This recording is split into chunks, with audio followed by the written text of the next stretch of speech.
Hello and welcome back to Daily Gaming Insights. I'm Blitzen Cross, and today we're taking a look at an old classic, Donkey Kong Country. Now, the moment I boot up this game series and hear the music, there is this tremendous wave of nostalgia, and I'm sure the same is true for many of you. In terms of analysis, there is a lot to say about this game. The game features some of the biggest technological innovations seen at the time, the pre-rendered graphics in the unique jungle environment, the smooth level design and gameplay, and even the music, with the track Aquatic Ambience taking over 5 weeks to produce with a wave station. And all of this innovation really pulled you into the game at the time and cemented Rare as one of the top developers of the era. But I think that one of the most interesting things and the most innovative that never gets talked about with this game is right up here. You see that right there? No health bar. In this game, each Kong can take one hit before that Kong is gone, and then you are left with one.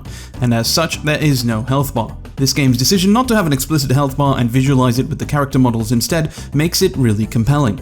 Now, this may not seem like a big innovation because Mario already did this. In Super Mario Bros. 3, which was the inspiration for the first Donkey Kong Country game, Mario has 3 tiers of health. He can have a power-up, he can be big or super, and he can be small. Now, taking a hit knocks him down from one tier to the one below it. So this is very simple, very clean, and there is no need to have any kind of health bar. But Donkey Kong Country does some things better than Mario in this regard.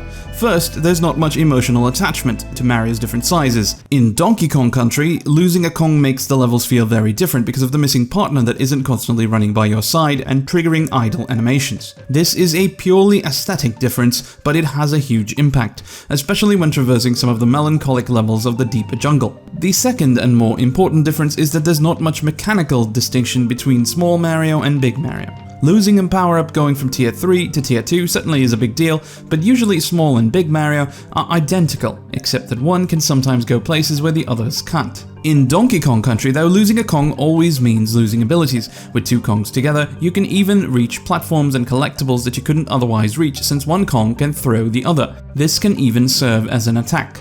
The Kongs themselves also have different abilities.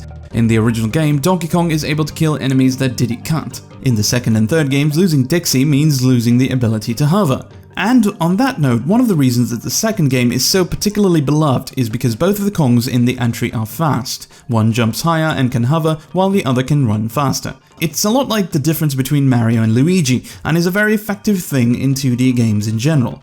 Have one character focused on vertical advancement and control, and the other focused on fluid horizontal advancement. The DKC model of having them both available simultaneously to swap between as the reward for not getting hit creates some really compelling gameplay, and while playing these games I found myself switching between the Kongs all the time. I think in particular Donkey Kong Country 2 got the balance between the Kongs very right, and that is one of the reasons that it stands out so much. So among many innovations, this is one of Donkey Kong Country's finest. Of course, the developers reversed the decision not to have a health system much later and made that work out as well for the same game series, but in the original trilogy, not having a health bar and having 2 Kongs instead and giving the Kongs different abilities was a phenomenal design decision.